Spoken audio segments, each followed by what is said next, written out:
Hi guys, welcome back, and hello if you are new.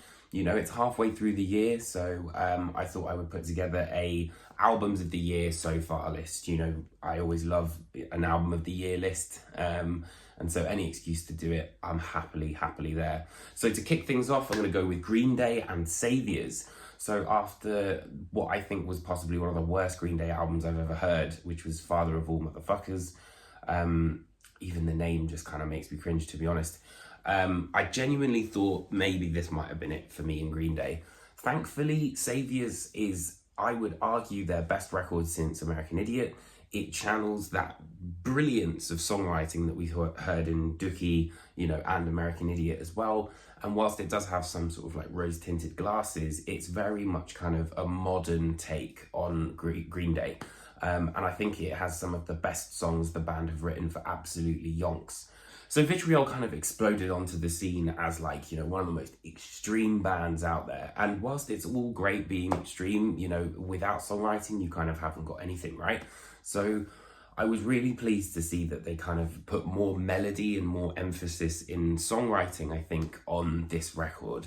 And honestly, I think it's done nothing but improve their formula. They're already one of the most fucking technical bands out there. So to see what they're putting forward now makes me really excited for the future and where they're going to go next. And so where I used to work, they had 6 Music on pretty much all the time, and I was kind of battered into submission of hearing this. And they're an artist I've never really heard of before, to be totally honest. From the moment that the album starts, there's a real sense of the cinematic, and it's a deeply introspective kind of listen. You know, it's beautifully vulnerable. You've got moments of piano, acoustic. A lot of it is very sort of soft. And I think, you know, really you can kind of get very much under the skin of, you know, this artist. And I think it's really, really interesting to see. So 10 years after Sun Eater, Job for a Cowboy came back and followed up the album of their career with another album of their career. Moon Healer, you know, it's no surprise to anyone. Absolutely love this band.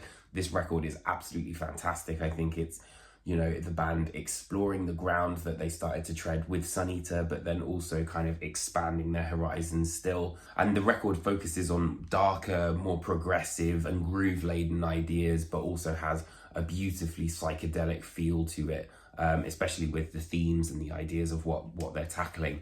In all honesty, if you're looking for something for tech death, this is the pinnacle that you will find this year for sure. So here's an artist that I think has a claim to not just one album of the year, but 2 albums of the year, because Ihsahn wrote 2 separate iterations of one sonic idea. So I have the very amazing privilege of working with Ihsahn now. So, you know, but my point is that I've reviewed this before I started working with him. And it's, you know, it's absolutely fantastic. I think it's the album of his career. There's so much scope in here.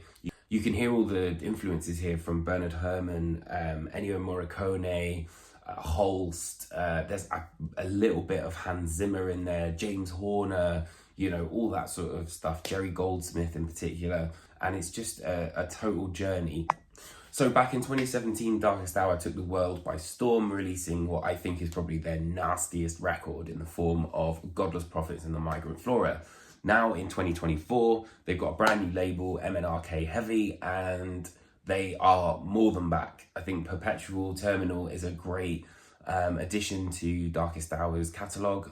You know, granted, they're not necessarily reinventing the wheel here, but it's just really, really great to have Darkest Hour back. And some of these sort of like mellow death riffs that are on this album are just brilliant. So after the earthy tones of Birth of Violence and the collaborative effort between Converge, Chelsea Wolfe essentially looks at the world of the in-between and the liminal in the form of She Reaches Out to She Reaches Out to She. Neither here nor there, She Reaches Out to She is, you know, exists in a state of kind of limbo, I guess. You know, there's a malleable sonic palette of avant-garde, jazz, noise, and then you've also got, you know, these beautiful singer-songwriter moments of like piano, and then, you know, some of the heavier ideas that Chelsea's been experimenting with here. I have to say, you know, the liminal never sounded so good. So after 2019's absolutely amazing firepower, all bets were off, I think, with Judas Priest, and it's wild to think that even though more years have passed, it seems that nothing is stopping Halford, and he delivers an incredible performance for any singer, but let alone the fact that I think he's 73 now, 72. I think the lead work on this record really, really shines through. It reminded me of like, you know, Painkiller, Screaming for Vengeance, that sort of era, and really leans into that classic heavy metal that Judas Priest do so well. So after the departure of longtime member and founding member, actually, Des Kensel, you would be fair to, you know, think that the future might be uncertain for High on Fire. However, their status has essentially been even more cemented with this stoic example of what the band can do in the form of Cometh the Storm. The album combines elements of Middle Eastern folk instruments and prog, but then also that classic High on Fire grit. Honestly, it's an absolute whirlwind of a record. I think it's my favourite since Snakes for the Divine, which is saying something. And it's just one that I haven't been able to get enough of. Fantastic album. So after the cosmic exploration of Etem and Enka, Dune are back once more, but this time they are exploring the ideas of religion and the cult of personality. This time their vision might have expanded, but their songwriting has become more compact. You know, they've got the great balance between having long progressive songs, but also having tracks which are immediate and really hit home nice and quick. But honestly, I think this is probably one of the most exciting post-metal and sort of, I guess, prog albums that you're going to hear this year for sure. Combining psychedelia, doom metal, and these sort of progressive, otherworldly rhythms, it might be, you know, the shortest in their catalogue, but it is without a doubt, I think, their most expansive. There's a huge amount to kind of glean from this album. There's so many different influences which are kind of in this weird melting pot, but that sound quintessentially into Arma. And whereas I think Soul for English was a great record, it was maybe a little bit more one-dimensional, whereas, you know, I think New Heaven just goes in so many different directions pretty much the entire time, right up until the end. This is my perfect Sunday morning coffee kind of band.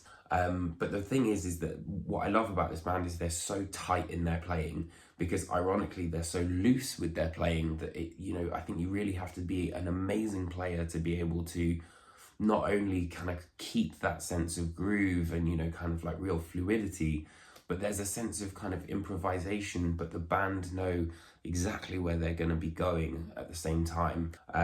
Yeah, really, really cool. Another massive surprise for me for sure. Didn't expect it. And that's definitely one of my favourite albums this year. Taking inspiration from collaborations and splits that they've done with many different bands, this is probably their most idiosyncratic release to date, but also probably the one that has the most creativity in it. You know, it sounds exactly what you would expect from Full of Hell, but also completely nothing like you would have expected, which I think is really, really cool. They have such a fantastic way of walking on that line of, you know, total extremity that it's almost unlistenable, but this really kind of enhanced that sense of melody. So Coagulated Bliss is another one for sure. The genius of this album for me lies in its simplicity. There's so much to kind of gain from it, yet there's so little really that it's giving you. And Necrot's Lifeless Birth is just fantastic old school death metal done in a new modern way. The riffs themselves are really, really simple, but they land every single time. And it's been my go-to I don't know what to listen to album. It's far, far better than Mortal. I think, you know, this one is really, really top of the game where death metal is concerned. Without a doubt, the most savage 27 minutes any person this year is going to have in music. And their popularity continues to grow exponentially, and I am honestly quite sure that we're going to be seeing this band in arenas, and they won't sound any less heavy than what we've got here. It pushes the band's sound forward, I think, but also doesn't compromise on anything that they've had in the past. It's an utter masterpiece of total brutality, but also, you know, the exploration of the human condition as well. Without a doubt, one of my favorite albums of this year. So this is one that I actually really, really wanted to review, but I ran out of time because there was just so many amazing releases coming out in May. So Pallbearer's Mind Burns Alive, it seems that Third Time Lucky is the order of the day here, because It took 3 different goes for the band to be able to create the material that is on Mine Burns Alive, and to be honest, I don't think that we would have had anything as brilliant as this had they not. The record is 6 accounts of deteriorating mental health states and really looks at the idea of isolation, mania, sort of depression and all that sort of stuff. But the artwork is amazing. I think that sort of way that the person is falling but also turns into a flame, against that sea of blackness, really kind of enhances the sense of despair. It is without a doubt, I think, the best Pallbearer album that they've ever done. I love the fact that it's 6 tracks long because it just totally immerses you. So after the coming of age album that was Happier Than Ever, where Billie Eilish was reckoning with her sort of meteoric rise to fame, Hit Me Hard and Soft, I think, is very much kind of going slightly back a little bit into When We All Fall Asleep, Where Do We Go territory. Though not strictly a concept album, the album is tied together beautifully with these amazing musical motifs, which kind of are shown throughout the record, and they kind of undulate and then come into this song called Blue right at the end, which is kind of like this amazing coda of all these separate moments. And I think that this album really is best experienced as an album, and I love the fact that Billie didn't release any singles. It was just a way for us to all experience the album as a whole together. For me, honestly, I think this is the most quintessential Billie Eilish album that we've heard yet. It kind of combines all of the different ideas that she's been experimenting with, but also pushes her sound forward, and is doing, more interesting things. I think the string arrangements are absolutely beautiful. There's so much vulnerability, but also a lot of power in her voice as well. There's a huge amount of like range on The Greatest and things like that. This really is an album that's completely devoured me, and I really, really love it, and I'm getting more and more from it every time I listen to it. So that's why it's in my albums of the year list. So previously, Aping Tool, I think, was kind of the bread and butter, a little bit of Wheel, but with Charismatic Leaders, I think they've really started to find their own voice and their own niche. There's experimentation and, forward thinking on this record, whilst also not losing all of the stuff that really attracted me to them. And of course, there's definitely more room for experimentation, but when the first steps towards that sound this good, sign me up. So after showing us another side of the coin, Gatecreeper unleashed an unexpected reality back in 2020, I think it was. And since then, we've been patiently waiting for the follow-up to Deserted. Bringing on an all-star cast of Kurt Ballou on production, Fred Etzby, helping with songwriting and, working with the band. If you're not familiar with Fred Etzby, it's in Dismember, which is obviously a huge influence for the band. But the biggest thing for me is that the band were able to widen their scope without necessarily sacrificing any of the intensity of their writing. This album is absolutely going to catapult these guys, into the big kind of halls, and that's what it was built for. Absolutely brilliant record and hugely recommended. So after the silence of Spiritual Instinct, Alcest have come back to once again prove that they are leaders in the black gaze department. I do really love this album. Someone mentioned on one of the comments that it sounded like Sigur Rós, and I hadn't thought about that. But Les Chants de l'Horreur, I think, is just a great little, I've had a long day, I just want to wind down kind of album.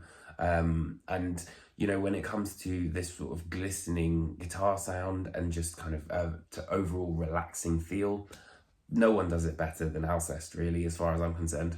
So it's a total surprise to see the band back with a new album, and this record really does scratch that what one becomes the Deal style itch that I've been lacking. With a total of 4 tracks and clocking in at 72 or 74 minutes, it's not exactly the easiest listen, but it absolutely is rewarding if you persevere with it. There are moments here where Sumac's improvisational techniques kind of shine through, but then there's also ideas of how meticulous their songwriting is and how high of, I think, a quality control they have when it comes to songwriting.